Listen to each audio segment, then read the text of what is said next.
എന്താണ് ഈ ഹിസ്ട്രോസ്കോപ്പി? ഇതൊരു മേജർ പ്രൊസീജിയർ ആണോ? ഇതിൽ കോംപ്ലിക്കേഷൻസ് ഉണ്ടാവോ? നമുക്ക് എത്ര ദിവസം അഡ്മിറ്റ് ആവേണ്ടി വരും? ഇതിൽ മുറിവുണ്ടാവോ? സ്റ്റിച്ചസ് ഉണ്ടാവോ? So let me clear all that. Hysteroscopy വളരെ സിമ്പിൾ പ്രൊസീജിയർ ആണ്. It is A easy procedure and A very safe procedure.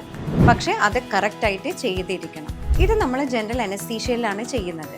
അതുകൊണ്ട് പേഷ്യൻ്റ് ഒരു തരത്തിലെ വേദനയും ഉണ്ടാവില്ല. പിന്നെ നമ്മൾ ഈ ഹിസ്ട്രോസ്കോപ്പ് അല്ലെങ്കിൽ ഇതൊരു ചെറിയ ടെലിസ്കോപ്പ്, തിൻ ലോങ് ടെലിസ്കോപ്പിക് ഒരു ഡിവൈസ് ആണ്. അതിലൊരു ചെറിയ ക്യാമറ ആൻഡ് ഒരു ലൈറ്റ് സോഴ്സ് ഉണ്ടാകും. ഈ ഒരു ഹിസ്ട്രോസ്കോപ്പ് നമ്മളെ ശരീരത്തിലെ ഗർഭപാത്രത്തിൻ്റെ ഉൾഭാഗം കാണാൻ വേണ്ടിയിട്ടാണ് യൂസ് ചെയ്യുന്നത്. സോ ഇത് നമ്മളെ ബോഡിയിലെ natural orifice, that is the vagina, നമ്മളെ യോനിയിലേക്കൂടിയാണ് ഇൻസേർട്ട് ചെയ്യുന്നത്. സോ അത് മെല്ലനെ ഇൻസേർട്ട് ചെയ്ത് നമ്മളെ ഗർഭപാത്രത്തിൻ്റെ ഉൾഭാഗം വിഷ്വലൈസ് ചെയ്യും. അത് നമുക്ക് റിയൽ ടൈമായിട്ട് നമുക്ക് സ്ക്രീനിൽ കാണാനും സാധിക്കും. ഇനി ഗർഭപാത്രത്തിൻ്റെ ഉള്ളിൽ എന്തെങ്കിലും പ്രശ്നങ്ങളുണ്ടോ, അല്ലെങ്കിൽ അവിടെ എന്തെങ്കിലും തടിപ്പുണ്ടോ, അബ്നോർമലായിട്ട് ഗ്രോത്ത് ഉണ്ടോ, ഇതൊക്കെ നമുക്ക് അറിയാൻ പറ്റും.